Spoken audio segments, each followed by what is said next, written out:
The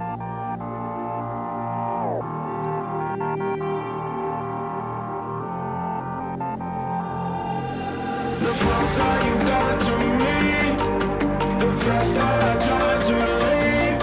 Like a mirage, like a mirage. The scars that you don't let keep on my arms, I appear empty. Like a mirage, like a mirage.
Against the tide, I wanna forget you, but you pull me in. I know this ocean is far too wide. I wanna forget you, let me forget you. Push and pull, but Well, guys, you welcome to the LiveCast. This is Fico's Gaming Mind LiveCast. My name is Fico, and this is the show where we're going to talk about gaming news, articles, do reaction videos to certain things that are happening around in the world of gaming. And this is the first time that I'm doing it on my new schedule. It's at 8 p.m. So basically, we got a couple of announcements first to get started. But first off, the objective of my overall stream is to basically give you guys this. This is my mind of games. This scene, I'm going to fix it later. I just remembered I it looks kind of weird, but if not, it would just stretched out my face like bigger. So the first thing I want to do is, if you guys want to see the new scheduled, down below, you can see schedules. But basically, I'm gonna go over it here. It's basically we're gonna do Monday, Tuesday. I'm gonna do a 8 p.m. 2-hour stream. We're gonna be playing some games. Sometimes it'll go to 11. Kind of depends on my discretion wise. If I'm not too tired, I'll do it till 11. I do have to work the next day earlier, so that's why I'm keeping it easy, doing 2 hours every day. Wednesday, 8 to 10, we're doing this live cast, which is where I talk about stuff that I found on the internet, different gaming sites, and basically just to kind of give you guys my impressions on the things that are happening around the gaming world. On Thursday and Friday, again, it'll be 2-hour streams from 8 p.m. All the times are Eastern time, so it's 8 p.m. Eastern. And also around Saturday, which is the one day I haven't figured out yet all the way. Saturday I work earlier, so I leave earlier. So I'm thinking, instead of doing it on normal times at 8, I maybe do 7 p.m. I'll keep you guys posted. So, but I'm aiming to do it around the same times, 8 p.m. Maybe gives me a 4-hour buffer to get prepared. I'll do a longer stream that day. Plus, on Sunday, I'll do another live cast. My goal is to do them at around 11 a.m. so that I could do some stuff in the morning. And then around maybe 1 or 2 p.m., I'll resume and we'll do an even longer stream that day. And of course, days that I can't, I will let you all know. Mondays are my goal is to do the most streaming that day, especially since right now I'm doing Final Fantasy 12 The Zodiac Age, which I'm about 16 hours in. I put in a couple of days to it, and seriously, it's a very enjoyable game and it's very fun. I do love it. My impressions are the same as they were when I first played it, only now I'm enjoying it more because it runs at 60 frames per second. Mwah! Mwah! Lovely 60 frames per second. So the next thing I want to say is that I have a Discord in the works. I posted it down below, but not the link itself, just to let you all know that a Discord is coming. I'm still learning it. So, and before we get started with the gaming news, I do also want to let you guys know that if you want to keep up with statuses on what I do on schedule changes with, say, my stream schedule, you can follow me on Twitter. That's Fico M23, FICO23, or you could go to facebook.com/ Fico's Gaming Mind. You could go down below and click on those links, and I'll separate them. They're in around somewhere here. So, but without further ado, let's get started with the juicy bits. Let's get started with the first bit of news here, which is that Red Dead is apparently there are a couple of leaks here, and one of them is that it's going to feature a battle royale, first person, and much more. Now, this is provided to us by the site Reddit, and apparently it was provided by Trusted Reviews. Now, what they're saying is that they're rumors, which includes unseen images, but it says that it's going to have a multiplayer mode.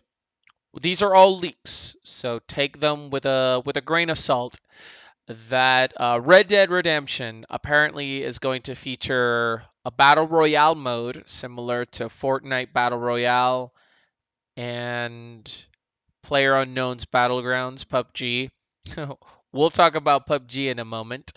Also, they'll also have something like GTA Online style apartments, which return in the form of camping tents, which that doesn't surprise me because Take-Two has already said that they are planning on making every game microtransactions, fill them up, and of course, their biggest hit is the GTA Online. So there is that. They want to replicate the success. They want to make another game just like that. And Red Dead Redemption is the biggest thing that they've got going so far, coming down the pipe. So they don't need another Grand Theft Auto game if they could recreate the awesomeness of Red Dead Redemption based upon what I've heard. The main campaign and multiplayer says it could be played fully on first person. Of course, this was something that was already offered in GTA, the last one, but I tend to play these games in third person, and it looks like the author, Falcon Box, I was like, whatever. Now, apparently, Eagle Eye is returning, which it calls it Eagle Eye, but it's probably Dead Eye.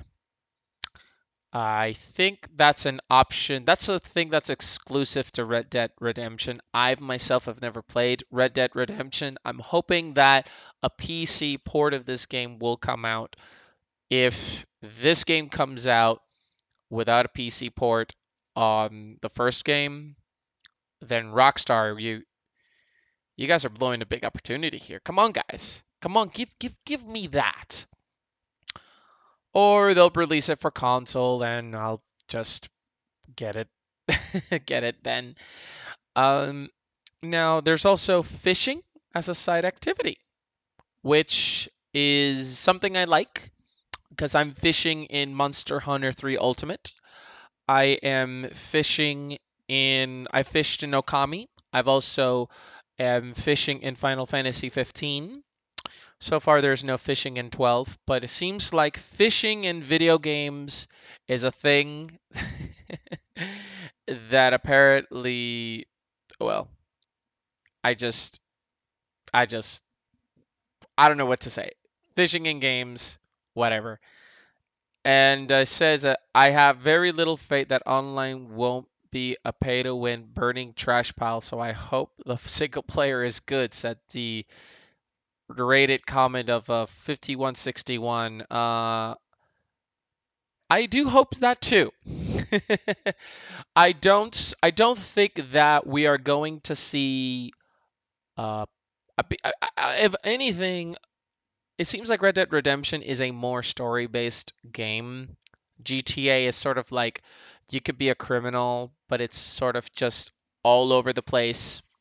You could do whatever, do sports, go mountain climbing, play golf, play tennis.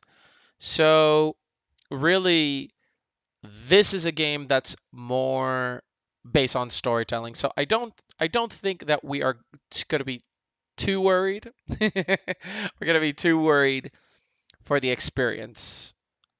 Now, speaking of experiences, I think a lot of you might be happy that the Pillars of Eternity sequel to the Pillars of Eternity was funded, and this one was again funded completely, will be coming to consoles.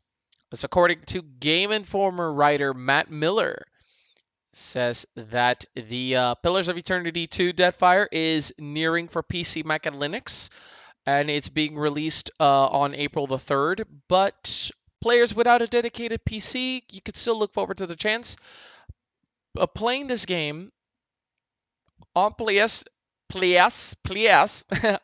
4, Xbox One, and the Switch.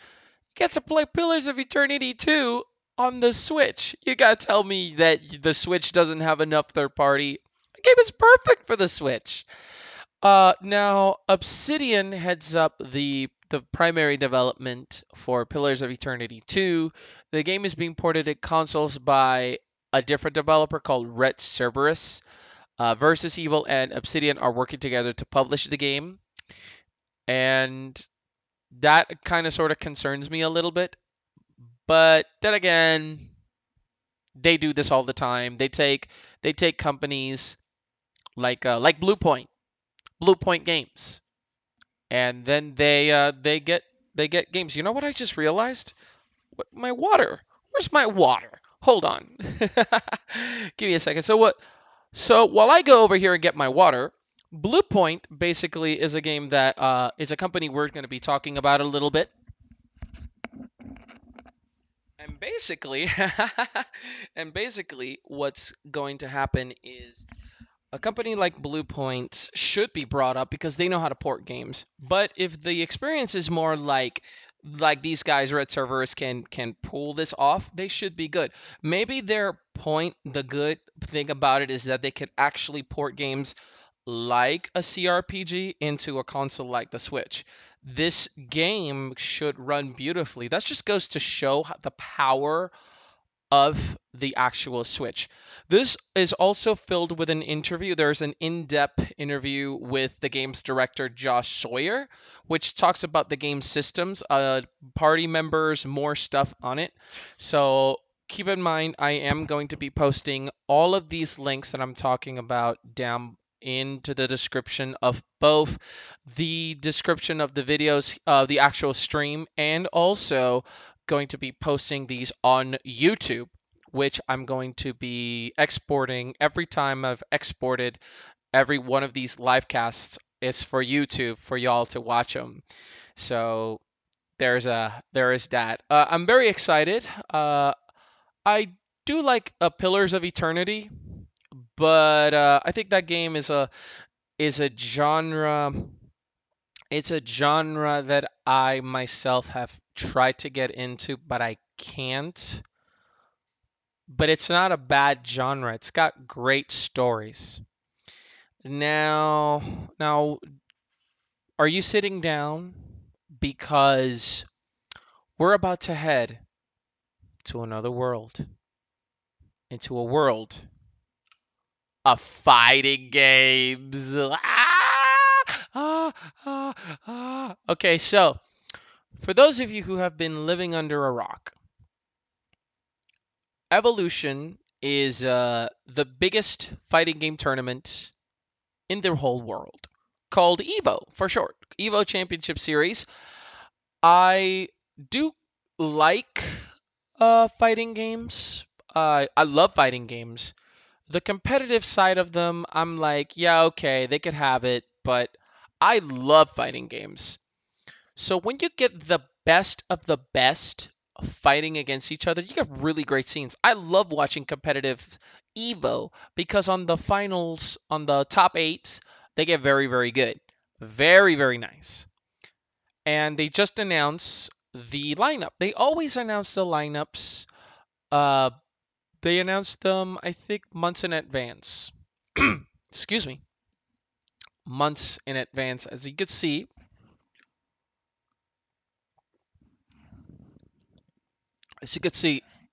here are your games.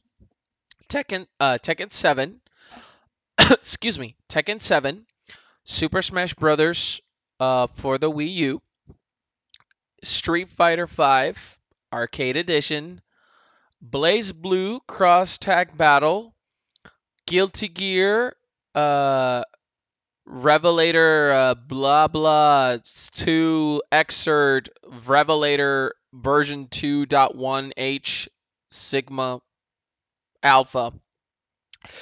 It's Guilty Gear Xrd Revelator with the update.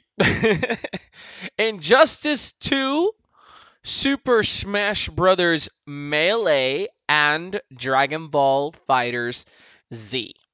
And now, a couple of these are no-brainers. Tekken 7 is still really popular. The Smash community is still pretty vibrant. Street Fighter is going to be the main event. It always is the main event. Of course, you need a game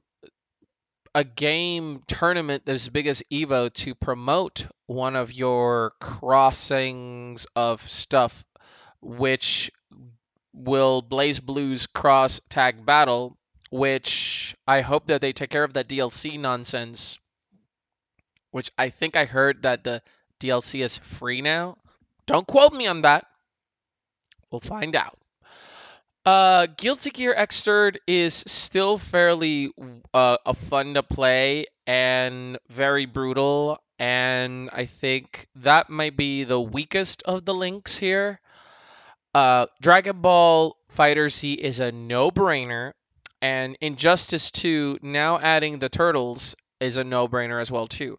The Mortal Kombats have to be here. There's no Mortal Kombat this year, ladies and gentlemen. But if you don't notice, there's a game that seems to be missing there. You don't notice that Marvel vs. Capcom Infinite's not on the list? And I'll tell you why it's not on the list. Because Marvel vs. Capcom Infinite was a huge disappointment. It was a big, big disappointment. It was a disappointment because it didn't have an impressive roster. It was a disappointment because they made in the mission to get uh to get the game to be more accessible to everybody, they dumbed it down. The diversity of the Infinity Stones was actually pretty good. However, graphically, the game just looked inferior. It kind of looked like Tatsunoko versus Capcom with less effort put into it. The character roster I said was a weakness, but it was really weak. You'd had an opportunity to make a better use of like bring in more characters, but you didn't. You couldn't bring mutants because apparently at the time Disney didn't own X-Men, so they didn't want it to do X-Men and they were pushing for different characters, so they pushed for characters that Capcom had to do, and Capcom was like, but I mean, these are iconic characters. These are characters that are a part of every Marvel vs. Capcom game. Disney was like, no, no, no, oh, oh, oh, no, no, no, Wolverine, fuck you, fuck you, fuck you, fuck you, fuck you, fuck you. And then all of a sudden they dumbed down the game. And you have an impressive roster, and I'm pretty sure you might get side tournaments later. I mean, but there's no Marvel vs. Capcom. However, Dragon Ball Fighter Z is a Marvel vs. Capcom wonder. It's a great homage. It's the best things about Guilty Gear, Blaze Blue, and Marvel vs. Capcom with an iconic franchise. You can't tell me that you can't tell me that that is not incredible. Like, come on.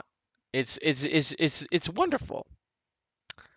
Now, I'm looking forward to Evo. I am disappointed that Capcom couldn't make Marvel vs. Capcom Infinite good enough to end up on Evo, but then again, Marvel versus Capcom is so busy reaping the rewards of Monster Hunter, and of course, having the ability to get your game, another game in your main roster, like Street Fighter 5 Arcade Edition. I doubt that Capcom even cares. Hey, what's up, Negro? Negro, GG. Nice name, love it. Do you know Urban Flow? No, I don't know what Urban Flow is. Is he a fighter? Is he a pro fighting player? I don't know. I know that when I went to CEO a couple of times, I saw a couple of the people that I've been watching for years, like Ricky Ortiz, Justin Wong, Chris G sat next to me as he saw me suck. Urban Flow, what does he play?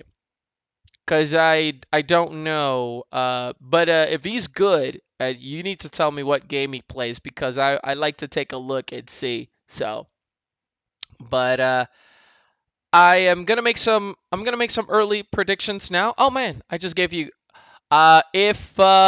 if Sonic Fox plays it justice, he could win. Uh I think Infiltration will win or Street Fighter 5 or one of the Koreans. Tokido, Infiltration, one of those two. If Dogura plays any of the if Guilty Gear or Dragon Ball Fighter Z, he might actually win. I hope that who's the big one for Smash? Hungry Box. I think I like him. There's a really good Jack player for Tekken 7. That's who I'm hoping for them to win. I enjoy this. I do hope that we get a lot of action with Dragon Ball Fighter Z. So I'll have to check Urban Flow. I'll have to check Urban Flow. I'll look at Urban Flow and see what he's got. But we must move on. We're moving on. Street Fighter 5. Okay, I'm gonna write the name down. Urban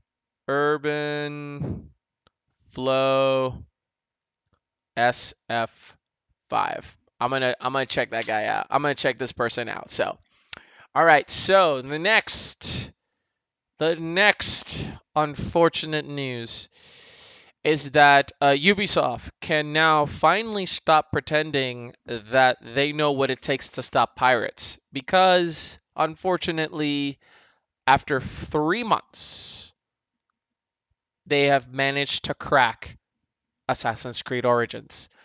They have a bunch of DRM, and apparently there was this group called CPY that announced that after about 3 months, they were able to break the DRM protections.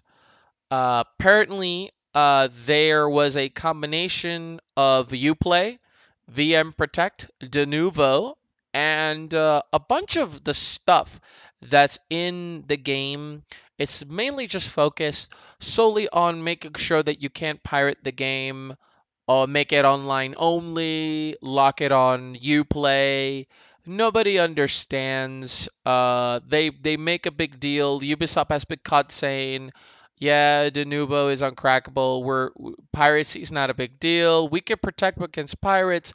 No, we can't. Back and forth. So basically, within most new games usually get cracked according to the article pretty quickly. This one took about 3 months, so impressive. Which means that the cracking took a little bit more time.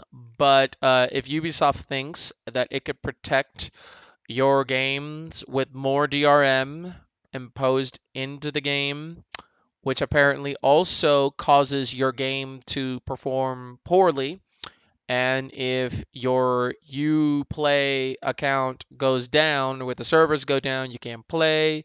You're putting in a heck of a lot of headaches with a ton of DRM for no reason. Because, I mean, why are you protecting us from? If this game is as crackable now CPY or Conspiraforcy Y. Apparently they've cracked Doom inside Resident Evil 7. Uh, they have been able to stop cracking on a bunch of other games, but the fact that one of the bigger games of Ubisoft's returning to the Resident Evil, returning to Assassin's Creed, gets cracked anyway, according to your incredible anti-piracy countermeasures. You can't protect your game. It kind of looks like you guys got egg in your face. Ubisoft surprisingly didn't have a lot of negative attention last year. I think they realized that nobody can outdo EA in Evil. So there you go. Evil did not happen. I am happy to say that they tried and failed. So, but try again next year. But anyway, on to features. We want features. We want features. We want features. We want features and features. Sony is giving you on the system software 5.5. So there's a lot of really cool thing. For example, managing time for the kiddies, which allows you to set up how much time your kids can play dismembering heads from other people. in those games they're not supposed to be playing. And how it's done is apparently it's called playtime management, which apparently you could go to the settings, family management on the PS4, or do it from your account on your web browser or your PC or your phone. And what it does is that you could set a set amount of time to play, spend a couple of hours, also get a notification. And also, the family manager guardians can choose whether or not to log the child off the PlayStation 4. So, this is not just a warning. This is not just, hey, son, I've noticed that you've been playing 3 hours and the notification told you that you have like no time left to play. So, you gotta go to bed. You gotta go to school tomorrow. And you're just like, fuck you, dad! Fuck you, dad! Log out. Awesome. So the next update is the library UI updates, which allow you to be able to do this PS4 and name avatar tab, which says that 2 new tabs are being added to the library to make it easier for you to see which apps have you installed and purchased. And this PlayStation 4 tab is all the applications that are installed on the PlayStation 4, and the tab with your name, which lists all the apps that you've purchased. So, good way to tell the two apart. Not bad. They also added a PlayStation Plus tab, which clarifies which games you own, bought, and which ones you have through PlayStation Plus's interface, like their subscription. So not bad, not bad. Now, Sony PlayStation has always had a history with UIs that kind of don't run really good. But I'd say that whenever they improve, good good props. They also talk about hiding apps, which adds a function which allows you to hide certain applications under the purchase tab in the library. You also have something about quick menu enhancements, which apparently you could play background music on PS Now and lower the background music for those of you who are still on PlayStation Now. For those of you who are playing with PlayStation Now, it's whatever.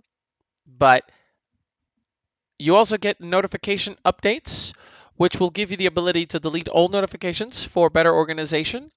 And I kinda don't know how is it that that's a thing.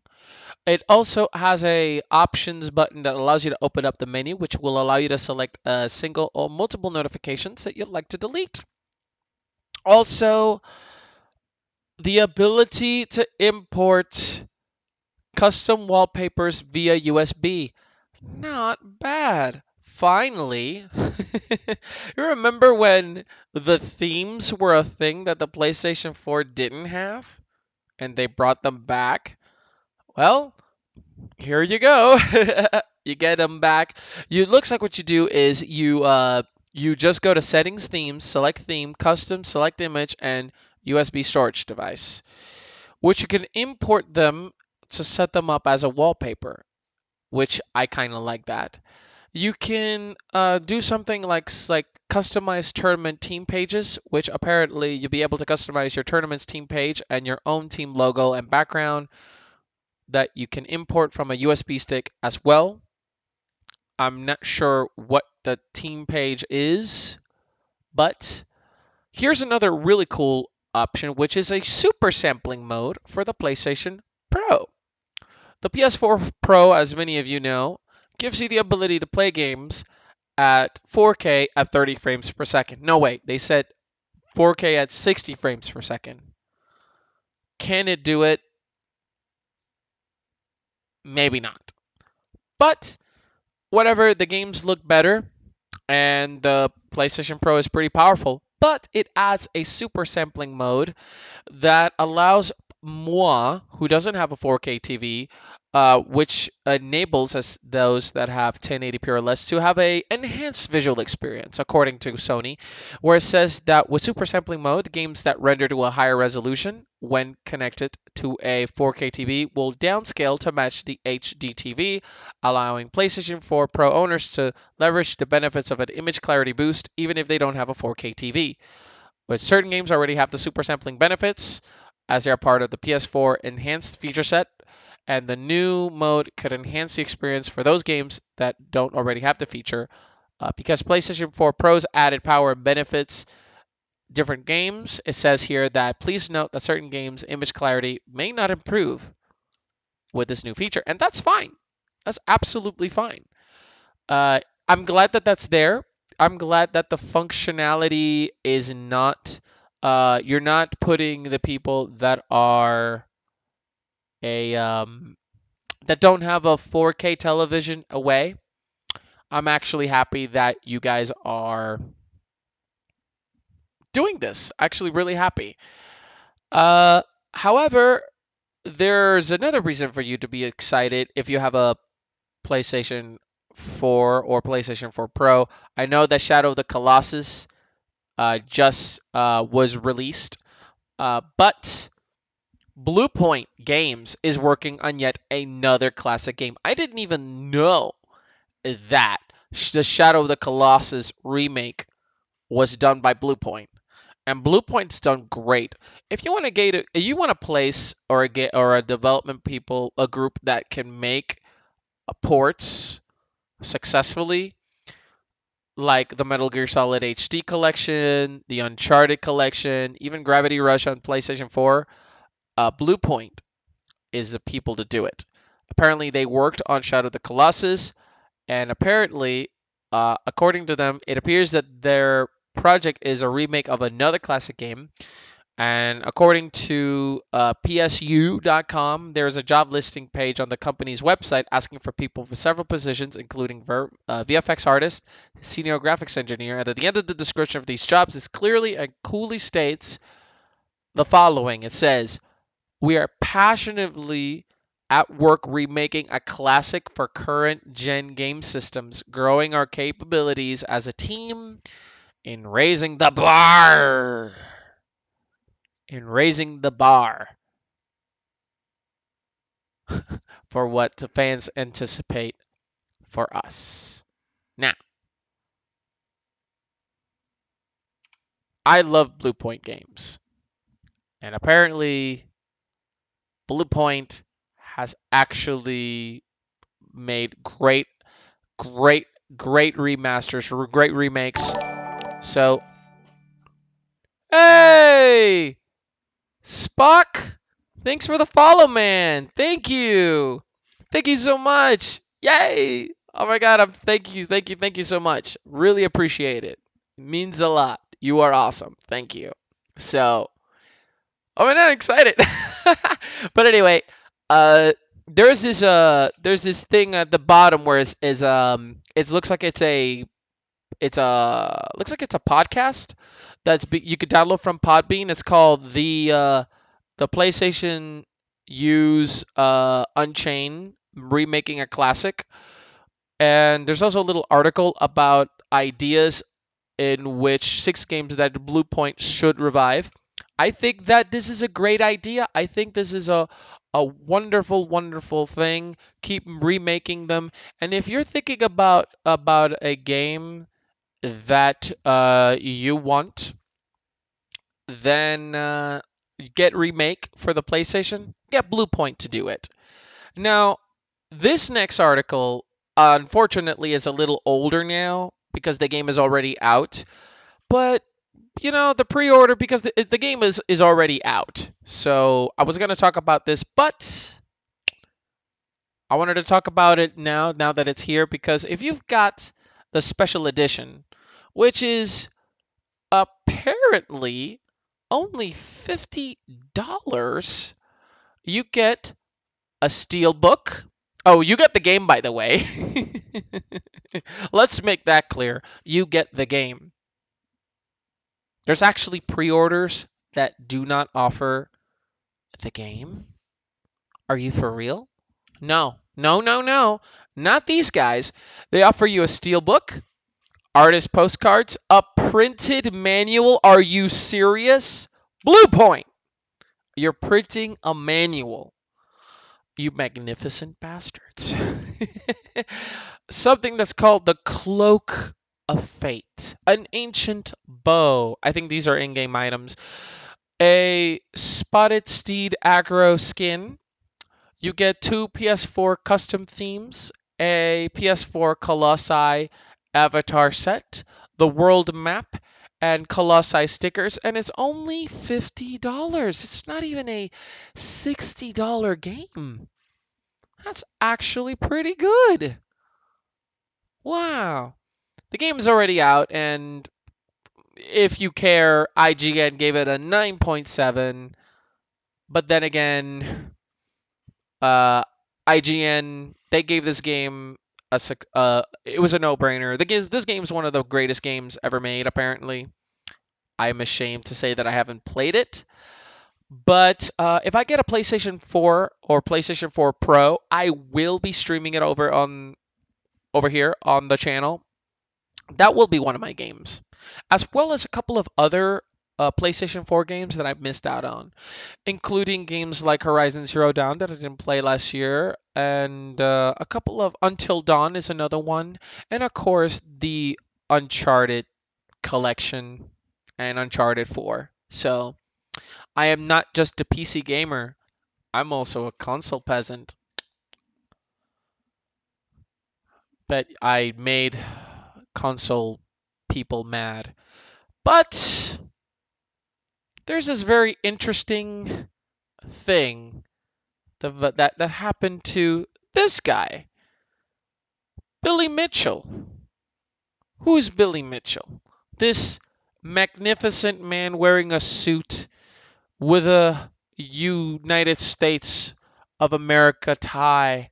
Who is this man? Who is this man? Well, apparently, there was this thing in which it was announced that he is the record holder for Donkey Kong, even the subject of a documentary called King of Kong, where apparently him and this other dude were apparently uh, combating to have the top score of Donkey Kong, and apparently Billy here had actually got very popular and famous because he broke the record. But apparently there was some controversy. I say controversy because okay, so you got your record stripped, but the scoreboard stripped the high score claims. Apparently, that frame by frame video analysis suggests that the records were being used using an emulator. But let's actually take a look at the story because there's an update. There was a development of our update. It says that apparently Billy Mitchell, a bit of polarizing figure in the tight knit world of classic game high scores, which he was a part of the documentary King of Kong, the Fistful of Quarters. And apparently, the doubters got some strong support on Friday as the Donkey Kong forum as a popular clearinghouse for tracking performance games removed the record from the high score list. And apparently, there was this video from a moderator and a scoreboard maintainer by Jeremy, aka Zelnia Young, which cites that apparently there are a million plus point scores presented by Mitchell actually set using an emulator. Oh, could you believe that this is the second story that I've heard recently about people faking their scores? I mean, seriously, stop doing that, people. You're gonna get caught. Well, apparently, this is the thing. It says while a real Donkey Kong cabinet generates and displays game scenes in a sliding door effect, sliding from one side to the other. Old versions of the Multiple Arcade Machine Emulator, or MAME, instead build entire chunks of a level at once and then display them as a complete screen buffer with slight differences as the MAME has been updated over the years.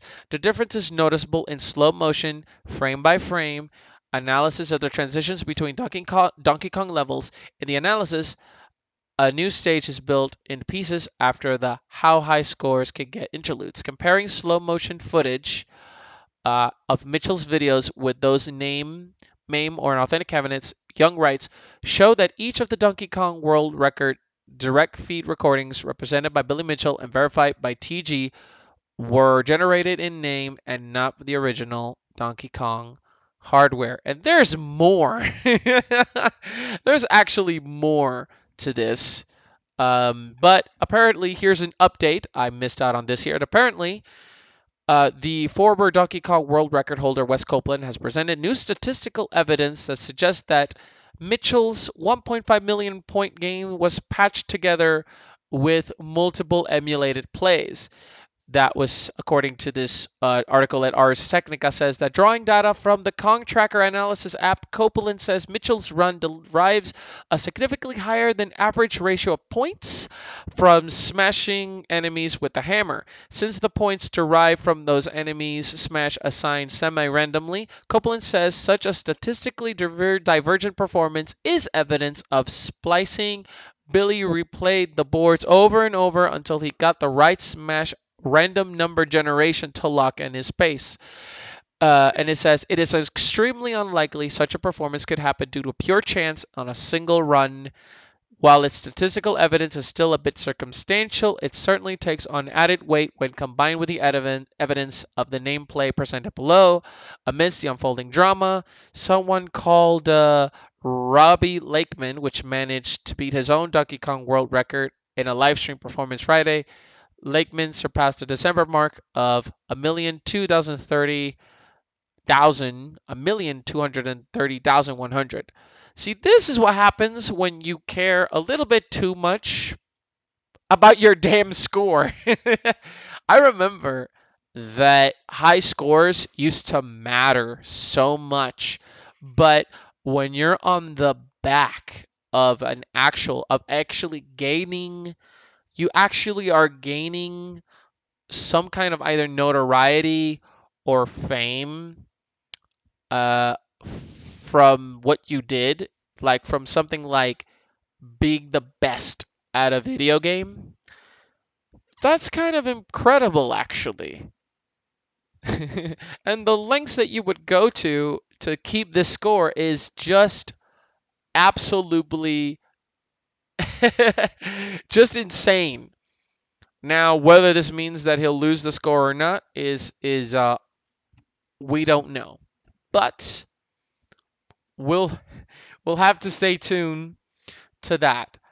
A moment ago, I was talking about Capcom, and this isn't going to make you any happier.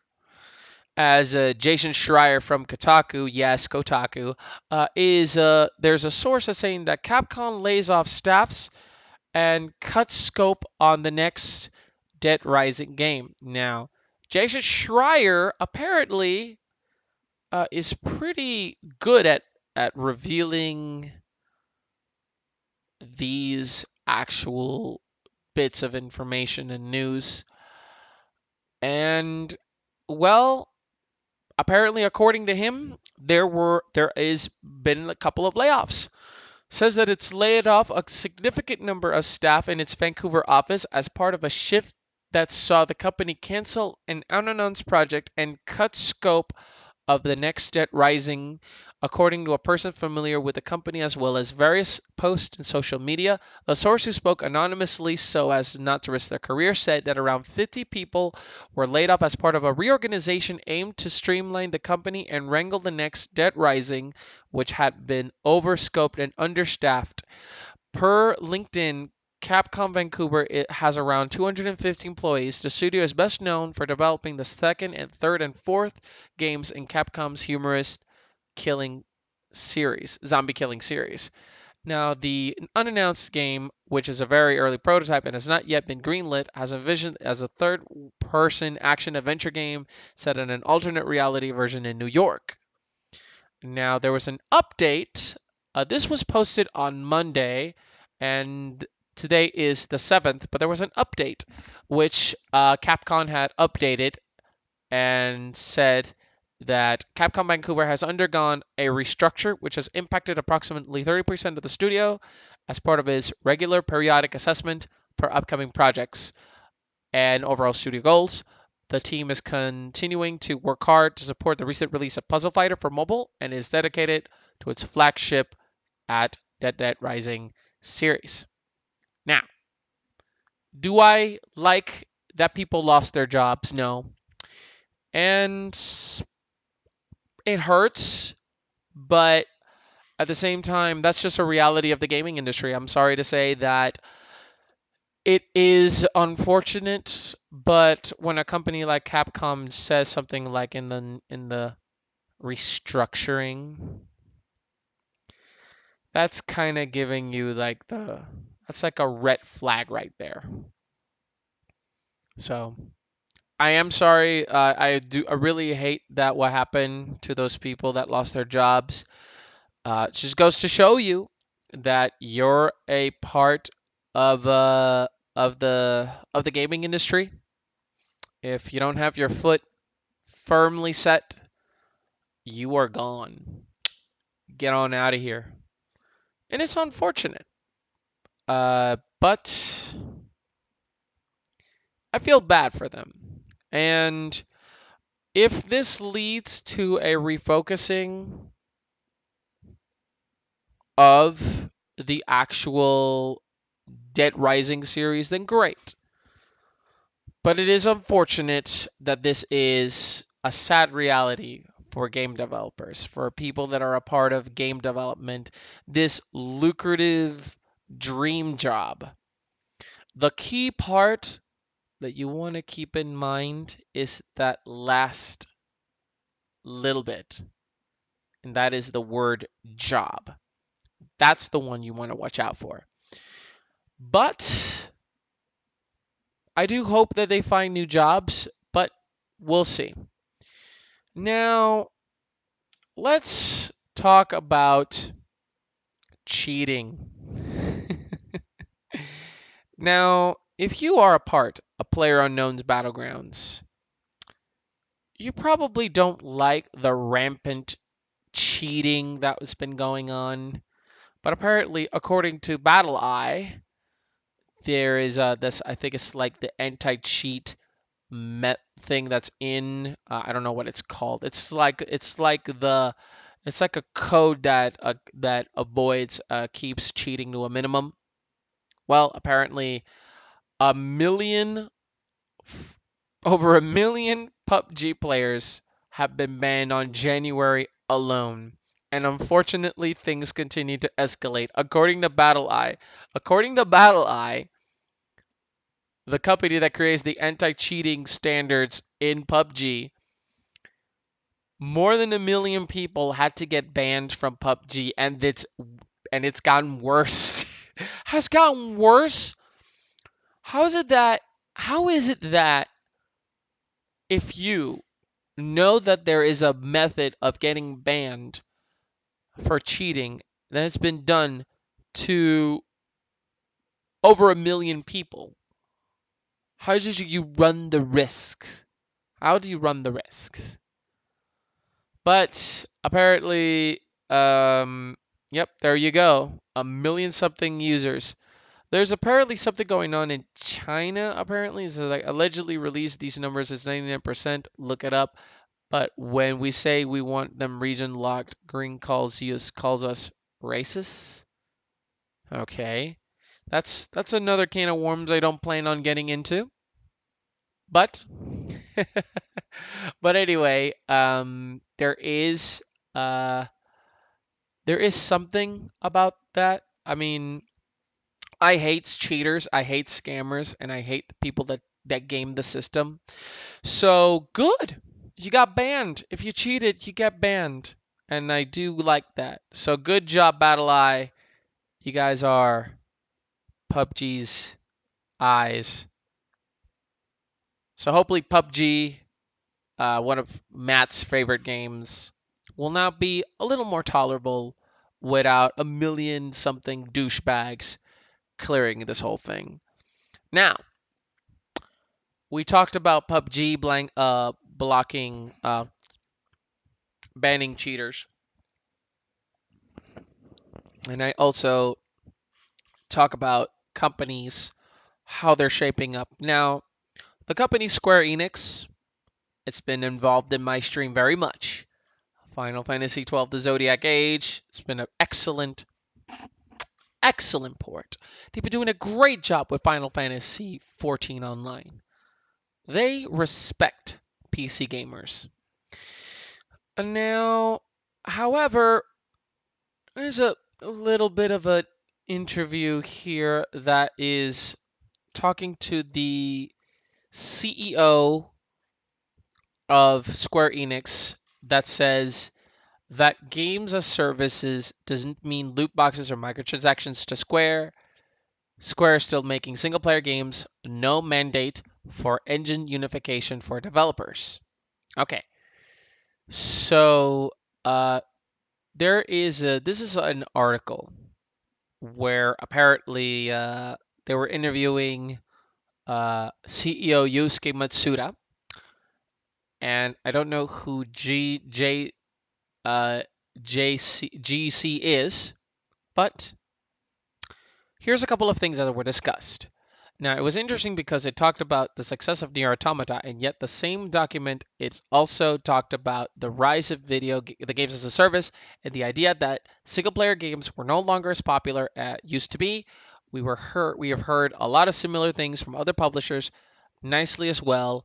What is exactly your approach to games as a service, and how do you contrast that to the game like Nier, which is exact opposite, but just has been an unexpected success. So this is kind of like this is sort of like the EA argument that we need games as a service because single player games are not being played.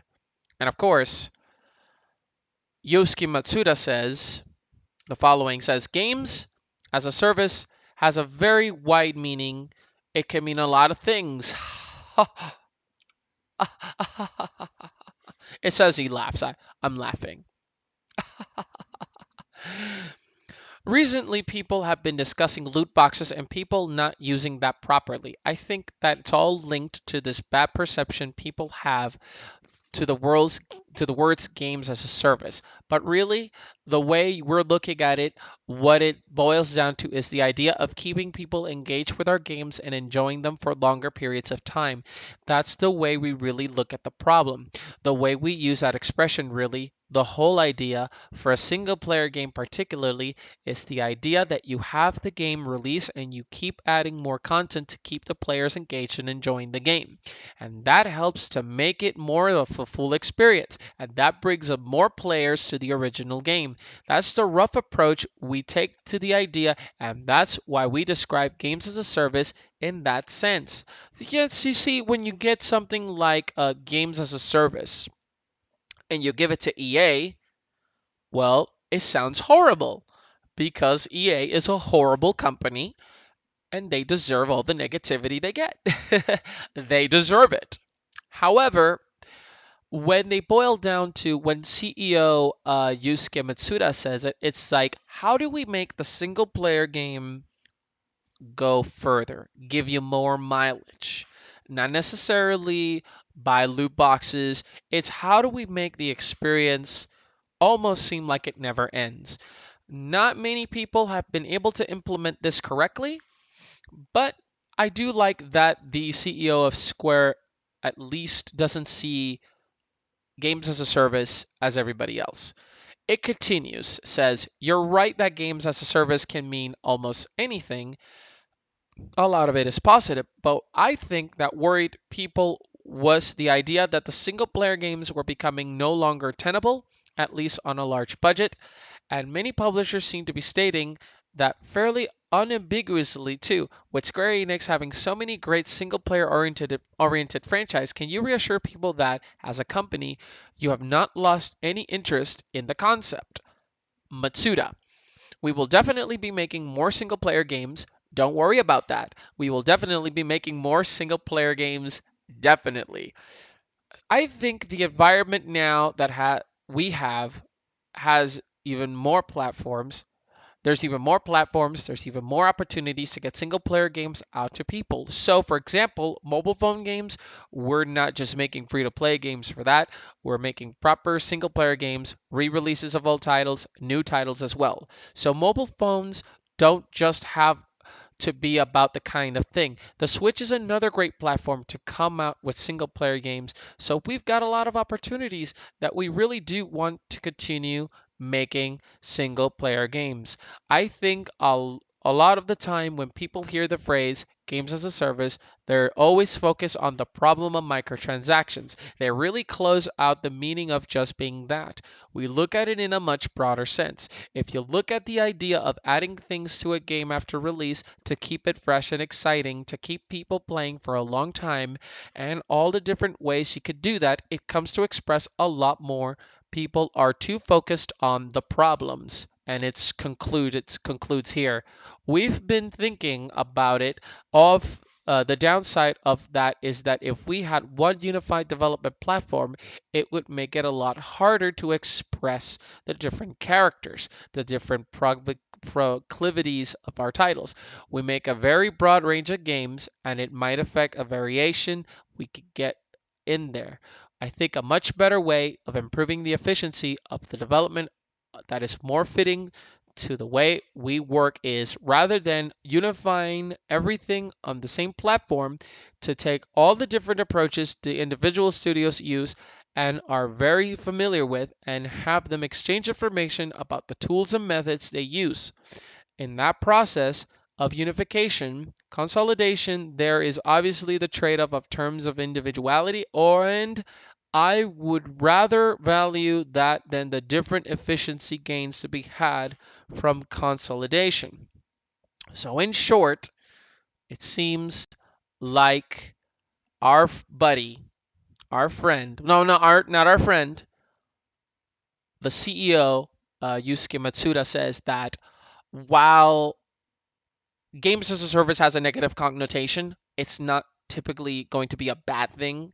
So I do think that maybe perhaps the negativity comes from EA because Andrew Wilson, that evil puppet that's being controlled by his investors, well, basically, he wants games as a service badly.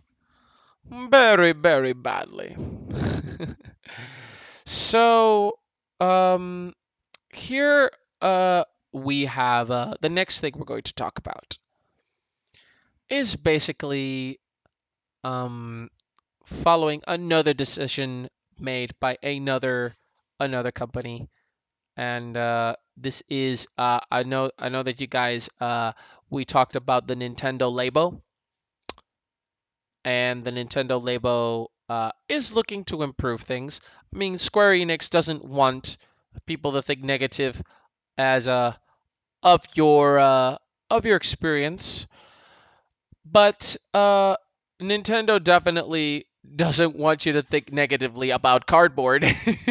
So what we have for here is a video about how the Nintendo Labo works, how these cardboard add-ons work, and of course, it's all being covered by The Verge. I don't know if these guys are credible for tech, but we have a video. So we could see a little bit more hands-on. This is kind of what I want, a hands-on approach. We got a couple of people here, and they're going to be playing with the Switch, some high-tech cardboard, and just we're going to react to it. So how about we just take a look? Hey, it's Domry from The Verge. I got to try out Nintendo Labo today, a DIY cardboard kit made specially for Nintendo Switch. Okay, so it's Labo, not Labo, Labo. I think Labo might sound a little dirty. I got to try out a variety of mini games like fishing, playing with the keyboard, and stomping around as a giant robot. That all looks so nice. I don't know. I'm still not 100% sold, but at the same time, I'm kind of halfway sold because it looks really cool.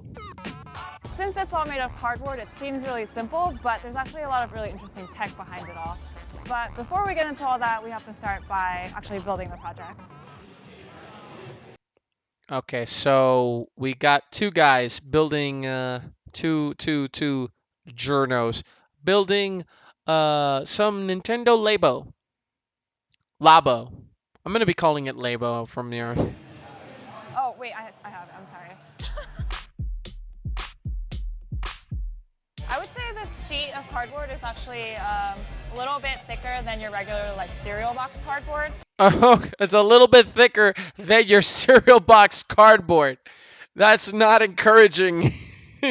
You know how easy it is to rip cereal box cardboard? Definitely not as thick as Amazon packaging cardboard, but I'm being as gentle and delicate as I can with it. It's a little bit like doing origami, but the cardboard is a lot stiffer than regular paper. Yeah, because it's cardboard. Cardboard is stronger and thicker than paper.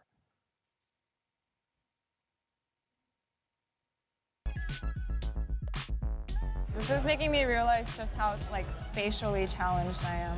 Oh, I think we messed up. But it's okay if you mess up because you can go forwards and backwards on the app and it tells you just exactly where you screwed up. If you've ever used the IKEA AR app, it's really helpful to see things in 3D instead of like a flat 2D space. Okay, see, that's really cool. I do like that Nintendo has made it so that Labo is not that complicated. You have a fully detailed instruction. So that's cool. Good on you. So we just finished building the RC car, and each kit actually comes with two of them. One is blank, so you can customize it however you want. You can control it with the switch here. Pressing the right red controller will make it vibrate and move. Does the same thing for the blue controller. If you want to make it go one direction, you can press both of them at the same time. So this part is really interesting. There's actually a camera in one of the controllers here, and you can see through the camera on the app. It almost kind of looks like night vision here. Oh, really? You could actually see from the Oh, wow. That's actually really a little cool. I actually think that's pretty cool. But I think you could do that with a Raspberry Pi. I think the Raspberry Pi has a better camera, and I think it's only $35, and the camera's not that expensive. But you know what? This does look like it's easier. So continue. Here, you can even make it look at me. There I am. And another super cool thing is if you just tap it one more time, it turns into a heat sensing camera. Oh, for crying out loud, really? Is it a heat sensing camera? Is it a heat sensing filter? And it actually, if you put it on auto mode, it can follow you around according to the source of heat here. If I put my hand in front of it, it follows the source of heat. This is actually the IR camera on the controller. And wow, so it follows your... Wow. It's kind of impressive. your own body heat. It works with these little reflective IR stickers that pick up on the camera really easily. And here's where the Labo gets really interesting. Oh, I thought it was pretty interesting already. By arranging them in a certain way, you're basically creating a code for the camera to receive. Sure, you expect the normal tilt-based controls, like this motorcycle where you turn the controller to drive the engine, or the robot visor where tilting my head controls the direction I walk. But something like the keyboard, each of the keys have a sticker on the back, which the camera at the end of the piano picks up to see which note is being played. There's also IR stickers on the little knobs you can plug in and dial to change the pitch of the sounds. Oh, okay, see, that is cool. It's using the stickers to tell the camera the instructions, and the actual switch has stickers in it that the camera perceives to change the tune. Okay, see, that's really cool. That's very, very cool. Even if it's cardboard, it's still really nice technology. Wow. I mean, seriously, I am actually wowed by this. Seriously, very nice. For the robot kit, all these strings are attached to weights that pull the IR stickers up and down when you throw a Okay. punch. The controller in the back can see the stickers move, which controls the robot. So the IR camera on the controller really wasn't utilized that much before the Labo. Basically, it can detect an object in a 3D space, so it's really only used for a handful of games, like the eating contest game on 1-2 Switch. What's really cool about Labo Yeah. Don't remind us of 1-2 Switch, please. is just how it opens up a world of possibilities. Like, there's so much potential for 3D printing communities or like the DIY enthusiasts online to come together and share what they know. That is who Nintendo needs to get on their side. The DIY community, the tinkerers, the programmers, the 3D printer enthusiasts, the Raspberry Pi enthusiasts. Imagine if you could get a Raspberry Pi to interact with a Switch and Labo. Imagine that. Imagine the possibilities you could get with this. Seriously. This is really good stuff. Really good stuff. Good Just God. really make it their own.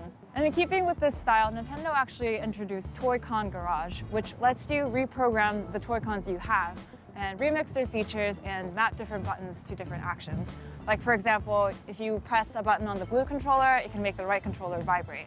So right now there's two different kits you can buy. There's the robot kit, which is $79, lets you stomp around as a giant robot. And there's also the variety kit, which is $69. Seems like a better value because there's 5 Toy-Cons you can make, and with the Toy-Con Garage, you can actually remix and play with it all again. Yeah, exactly. It's got a lot more to offer. Hopefully, Nintendo will stop at that.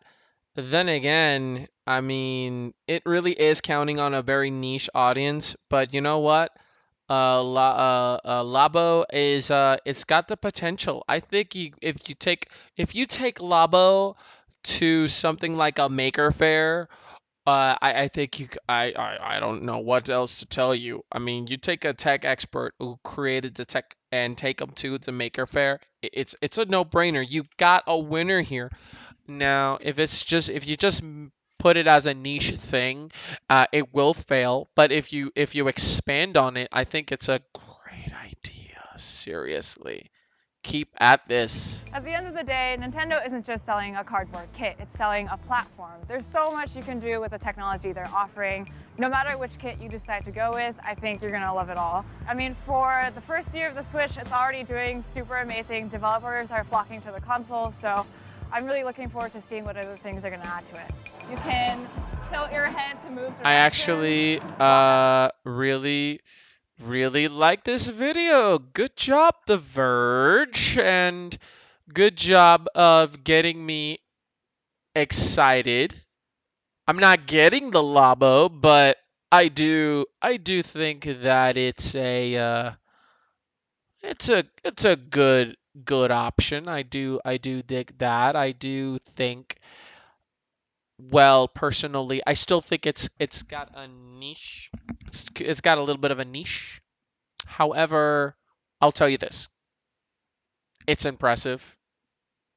I saw the Labo. I thought it was pretty interesting. And I'll tell you, it's pretty sweet. I hope to see it in action. I won't get it. I do think it's definitely more for tinkers that want to get into tinkering. But you know what? From there, you could start, and who knows what happens. Of course, you could also start with Maker, but come on. You want to switch. I want to switch. I think we all want to switch. But away from Switch and into another piece of interesting information, which is news is coming that are about 2 months after being the top paid app in the Xbox store, PUBG has been finally overtaken by Monster Hunter World. Now, this was as of Sunday. Now, if I refresh this, okay. So apparently, yes, it's still as of Sunday, but this could change. But apparently, now Monster Hunter World has sold over more than PlayerUnknown Battlegrounds, which let me just put it to you this way. Okay. It's definitely a no-brainer. PlayerUnknown Battlegrounds is is not as good of a game as Monster Hunter World. I'm sorry. It is not. PlayerUnknown's Battlegrounds is fun, looks interesting, but honestly, the fact that it's overtaken it, it's not exactly a big surprise. So honestly, not really that incredible, but I'm happy for Monster Hunter World. So let's keep it going with let's keep this incredible train going by talking about Call of Duty again, and apparently the next Cock of Doody game is Black Ops 4.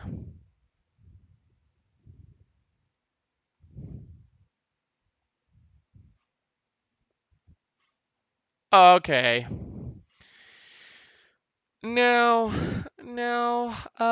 according to the developers, apparently the next Call of Duty game is going to be Black Ops 4, and it's going to come out on PlayStation 4, PC, Xbox, and apparently it's getting a Switch version. It's set in the modern era, like Modern Warfare, again, which will be grounded in realism with boots to the ground. That's actually the same.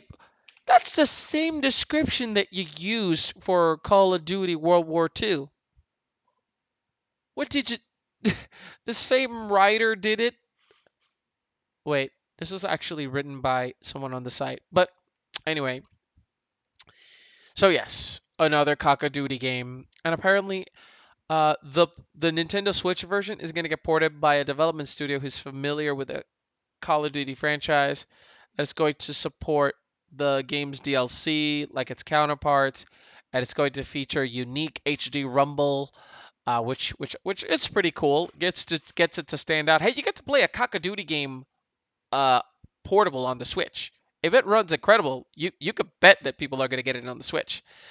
Now, given the Switch's massive success, according to this in the recent quarterly briefing, it would make sense that the Activision would want to take advantage of the fact that they released the game on the Switch, which is kind of weird because, but they have made Black Ops games and Call of Duty Ghosts. They did say that Marcus Sellers, apparently industry insider, says that Call of Duty 2018 is Black Ops 4. It's coming for the PlayStation 4, Xbox, PC, Switch. It is set in a modern. Okay, so this is just kind of repeating what he said. So, yep. He says that he hopes that it's as good as Call of Duty World War II. Now he seems to think that Call of Duty was there was some kind of like momentum. um, you're surely mistaken because it didn't impress me. So sorry, not good, not good. However, Nintendo, speaking of them again, have announced that they're going to be. Ooh, scare. Okay, so I'm gonna play it on mute. So apparently there are a couple of games like Super Mario 3D Land, The Legend of Zelda: A Link Between Worlds, and the Ultimate NES Remix are now $20. Oh, wow. Okay, so I love A Link Between Worlds. Absolutely love it. And the fact that Super Mario 3D Land is going to be $20, actually, that's really, really cool. And Link Between Worlds, as you can see, the NES Remix, Ultimate NES Remix, I'm not so sure what this one is, but it's it seems like it's a pretty sweet game. But the fact is that they're now a part of the $20 club, and they're already available around that price. I definitely do like that. I'm going to be looking into that a little bit later. And oh my God, why is it that? Oh, Why is it that this is always ugh? But if you guys are excited for Overwatch, Lunar Years, the year of the dog, the year of the dag, tomorrow. And they've already released a developer update with Jeff Yef, which, by the way, I've already noticed that they screwed up Mercy even more. Thank you, Jeff. Thank you for screwing my favorite hero. Now I can't res anybody. You look. Let me ask you a question. And I know this is I'm diverting, and I'm excited about the Year of the Dog event. But Jeff, let me ask you a question. If you didn't like that the resing was being abused, why on earth did you create a hero having it in the first place? That's right, because you wanted to make unique heroes. But now some people are complaining. It's like, oh no, people don't like me. Oh no, what am I going to do? Now you've screwed up the hero. Thankfully, you did say you were going to change those things back if you get enough backlash. Changed it back. Okay? But anyway, on to the next one, which is the Final Fantasy 15 Windows Edition. And this one I'm exceptionally proud of because they created a benchmark tool. There's pre-order information and more is revealed here on the Steam community page. They've revealed that they released a benchmark for Final Fantasy 15, the Windows Edition, which basically, if you look at this picture, I think it might get a little more here. You get to load it here, and then you get to actually see a little more information. How it works is basically you set the quality, and then you set the resolution, and then you set whether you want it in windowed and full screen, and you get the little score screen at the volume, which it based on the FPS, the frames per second, and that it usually takes about 6.5 minutes to run this whole entire thing. And then at the end, you get a result screen, which tells you whether or not you've got a good performance or not. And according to this, you get the specifications. For recommended specifications, Windows wants you to have Windows 7, 8.1, or 10, an Intel Core i7 or a 3.4 gigahertz or higher, or an AMD FX 8350, which I have, and an NVIDIA uh, a GeForce GTX 1060 or an Radeon RX 480. I have a 970. Main memory 16 gigs, which I have. Resolution, which is screen resolution up to 1080p, and it will, if you get the target resolution, you want to get this card, 100 gigabytes of free storage on an SSD. Hell no. Direct sound compatible card, Windows Sonic or Atmos, DirectX 11, mouse pad or gamepad is not required, but it is there. Now, there's also pre-order bonuses where you get a shirt. Ooh! You get to have a bonus pack that contains a collection of shirts for Noctis. And of course, the episode Gladiotus shirt enhances your strength. The episode Prompto shirt accelerates your HP recovery rate, and the episode Ignis shirt increases your critical hit, and Comrades t-shirts increase your maximum abilities as well. So the Final Fantasy 15 Windows Edition features includes the following: an expanded map, a fully controllable Royal vessel boat, which expands the world of Eos and allowing players to explore the area between Cape Cayman and Alticia, which players will also be able to fish aboard the vessel and discover new fish and new recipes. Oh my god. This reveal just gave me an idea for a new recipe. No, no, back, focus, focus.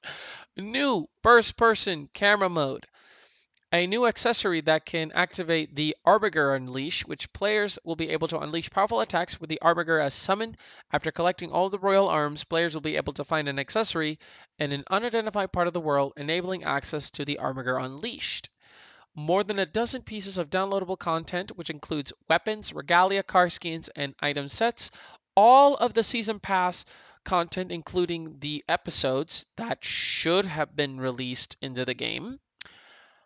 And of course, our archive, where players can review the cosmology stories scattered throughout the Final Fantasy XIII, additional local myths, quests to obtain and strengthen the Regalia Type D, and much, much more. Now, the coolest part of all this was actually getting to see just how good or how bad your score is. So here is the thing. Here is the calculated benchmark scores, which and they indicate and what they indicate for gameplay, which means that if you run the benchmark and you get a score here, let's say for instance the example here says it's 4428, which means the standard. What does standard mean? It means that it's a standard level of performance can be expected. Fairly high, a standard level of performance can be expected. Adjustments for the graphic settings are recommended if possible. High, you can expect the game to run comfortably. It should run smoothly, even at higher graphic settings. Extremely high, which means the game can run exceedingly well. A high frame rate is possible, and even with richer graphical settings can be used. Now, what I have here is a bunch of a bunch of stats that I did. So we're going to go here and we're going to justify what I did. Okay, so you could run the game at 1080p or 920 by 1080, which is 1080p, and then 3840 by 2160, which is 4K. So I ran there's our three tests: high details, standard details, and light details. Light is what you would expect. The game has been degraded a little bit, but performance-wise is obviously going to be great. Standard, the game looks really good, but obviously it doesn't have high details. And of course, high is full-blown awesomeness. Now, when I ran it on high, my score was 4169, which means 4169, it puts it here under standard. Now, high details under windowed mode just made it slightly higher with 4270, and and when I ran it on 4K, it dropped it all the way down to 1643, which means it's insufficient and it doesn't meet the minimum requirements, which means that the game ran super duper slow. Stupid slow. The benchmark just couldn't keep up. However, when I lowered the resolution to high, to standard, I got better results. I got on the full screen 1920 by 1080 test, I got a 6252, which puts it in high, which means that it could run comfortably. It should run smoothly, which it did. It ran like it looked like it was running at 60 frames per second, a frame drop here and there, but it got 6252. Surprisingly, when I ran 1920 by 1080 in windowed mode, it ran at 6070, which means it ran poorer. But in full screen for 3840, it dropped it all the way down to low. I got a 2135, which means that it is possible to play the game, but all actions will feel sluggish. There is a chance that the performance may improve with adjustments to the graphic settings or display resolution. True. And then you get light, which it's almost no like it's very light quality it says here. This is uh this is the reduced graphical setting that disables light reflection and anti-aliasing calculations. The resolution for shadows will be low, and the resolution for level of detail, distance, and textures will also be reduced. Now, standard means it's the standard quality setting for a PC that meets the recommended specifications. High quality means that the features incorporated in the edition will mean like turf effects, NVIDIA Hairworks, NVIDIA Flow, the resolution of shadows and textures, as well as the level of detail, distance uh, will also increase. A graphics card with significant amount of VRAM required to use it. I do plan on getting a 1080 Ti one day, so hopefully I'll be able to play that game. Uh, which basically means that on light I could play it at 7618, so it runs better, but it's still at a high quality. So if I'm gonna get this game, I'm gonna get it for high. I'm gonna run it at 1080p on full screen because I'm still gonna get a high resolution. Funny enough, if you run it in light and you run it at 4K, you get a standard level of performance, but it's really not that good. so so if you want to know if your computer can run Final Fantasy 15 Windows Edition, go ahead and get the benchmark. I'll leave link down below for it. It's absolutely free. It's a 1 gig something download. I ran it about 8 times. Clearly, I don't meet the minimum requirements or the recommended requirements, but I could still play the game at 1080p, 60 frames per second on full screen, on standard resolution, standard detail, no biggie. Now we're coming to the end, coming to the final stretch, as they've announced that a new mobile application that's now in development, which is releasing at the end of March 2019, is Mario Kart Tour, which means that we're getting a Mario Kart game for mobile. Now that is actually pretty awesome. Uh, Nintendo is not shy about getting into mobile anymore. I got I forgot the name of the game. um, Animal Crossing Pocket Camp.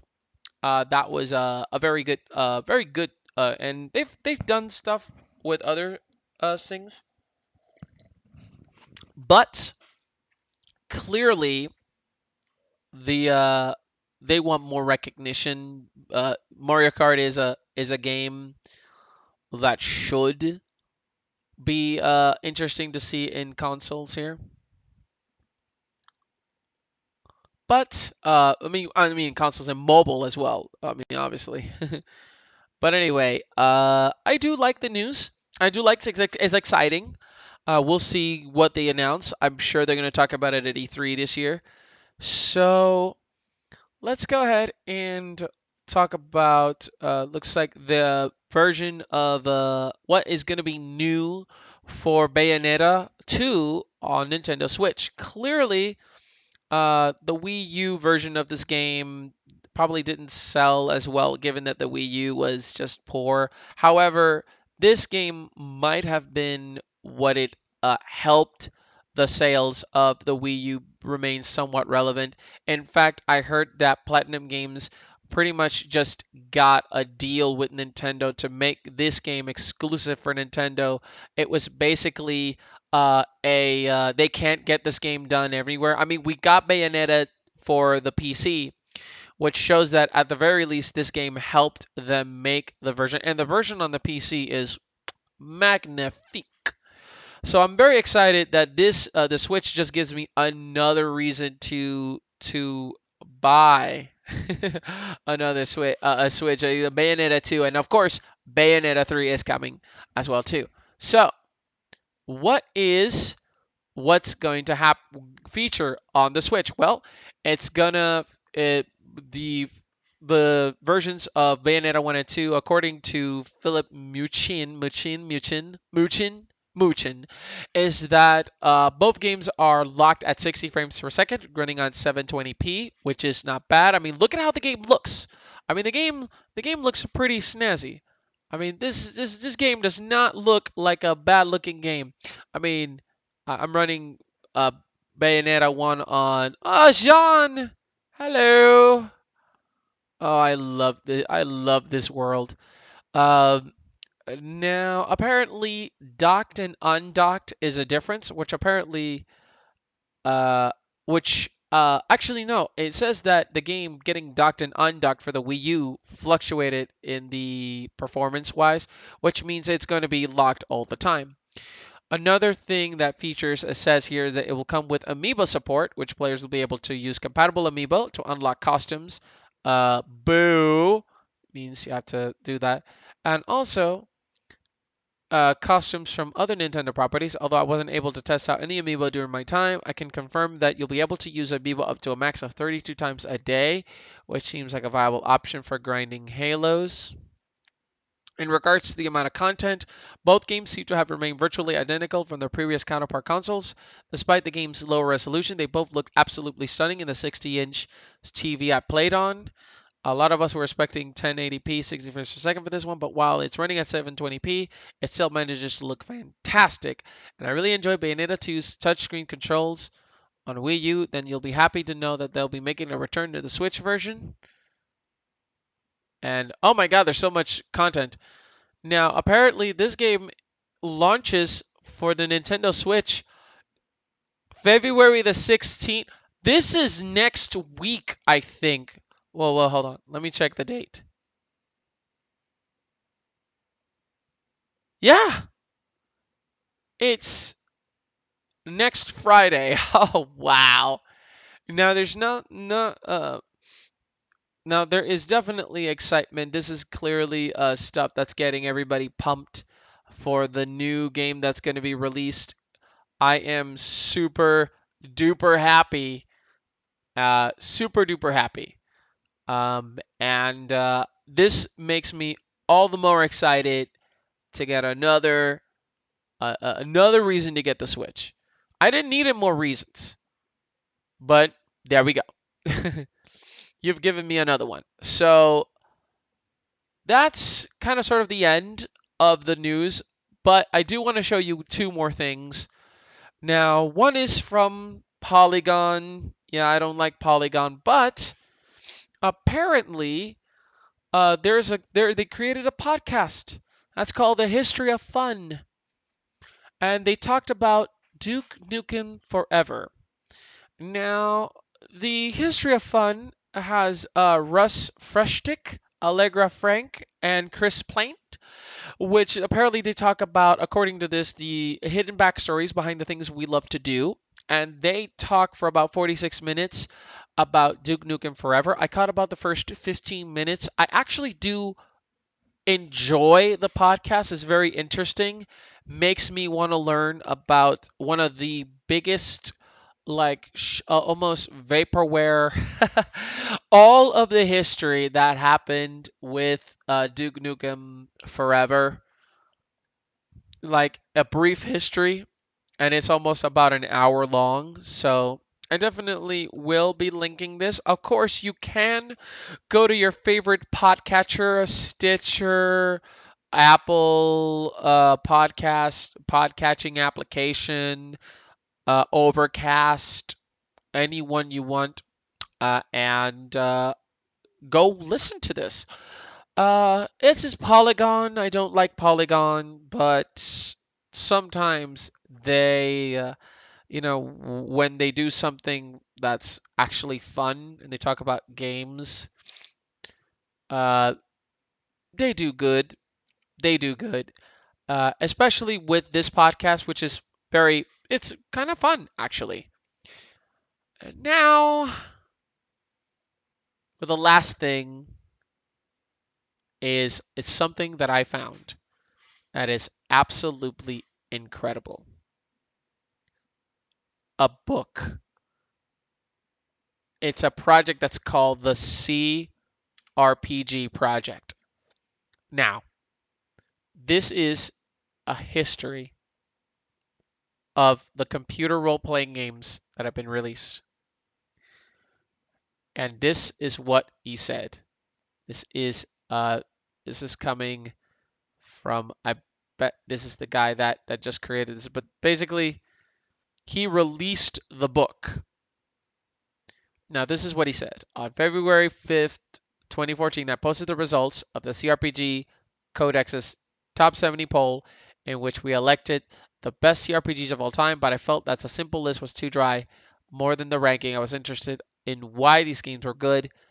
There they come for the idea of asking people to write a short paragraph talking about each title. This became an updated version of the Codex Top 70, now with screenshots, brief descriptions of each game. That's my favorite piece of content I've ever made, but I still wanted more. More games, more screenshots, more longer reviews, tips of mods, fan-made patches, and he made a ebook that featured about 300 games in about 10 months or so, and it took him 4 years, but it's done. It's 528 pages. You'll find over 400 RPGs from the early Play-Doh games to modern AAA releases. The reviews were written by a team of 112 volunteers and all around the globe, fans, modders, journalists, critics, indies, AAA developers. Above all, the book is a passion project, free. He made a book detailing RPGs for free. It's he says he has like 9,000 screenshots in this thing. Now, it's incredible. It's absolutely incredible. It's created by people who wanted to share their hobby and help others to have fun. Now, obviously, the book hasn't been proofread. He says that the book has about 310,000 words, which is 2/3 of the entire Lord of the Rings trilogy. Since we have no money and it's something that I can't do myself, we depend on the work of volunteers. There are 10 minor RPGs. I want to add a book in the future, but I could do it, for one reason or another. I wanted a Spellforce series review, but couldn't find any volunteers in my computer. Can't run Spellforce 3. Now, there are a few extra articles I would like to include, such as a timeline on MMORPGs and mods, and a whole bunch of stuff. Now, do you want to see it? Well, here it is. It's a 528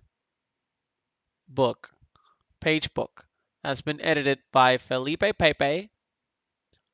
That was done by 112 volunteers. It's Creative Commons. He's not making a dime out of it.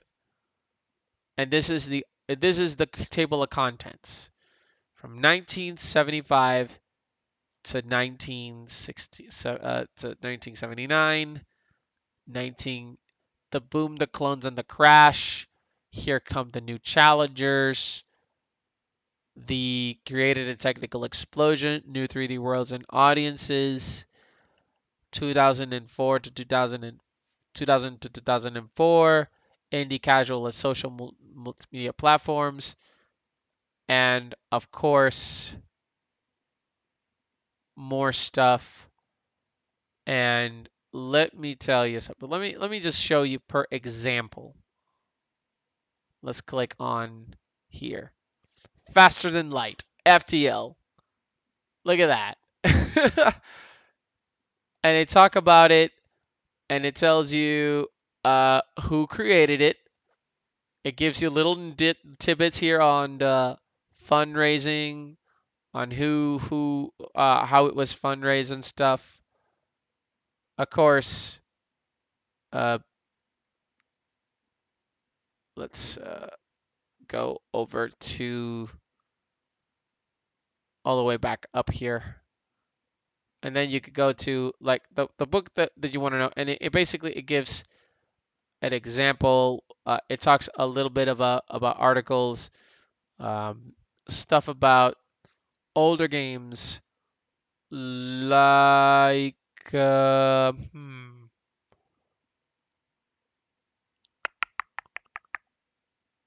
like Rogue. Remember all the we get Rogue likes? You want to know what Rogue's about? Here's Rogue. Who created it? And of course, it it discusses it's a little expansive. Obviously, was because the we've got Rogue likes thanks to this game and learn a little bit about that as well.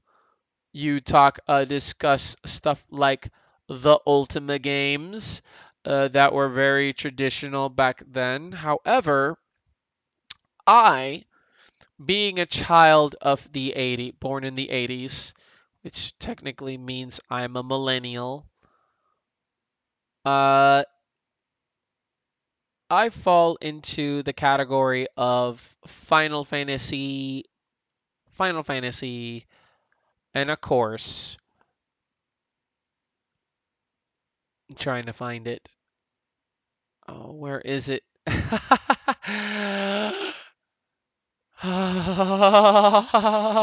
One of my all-time favorite games, The Elder Scrolls 3 Morrowind.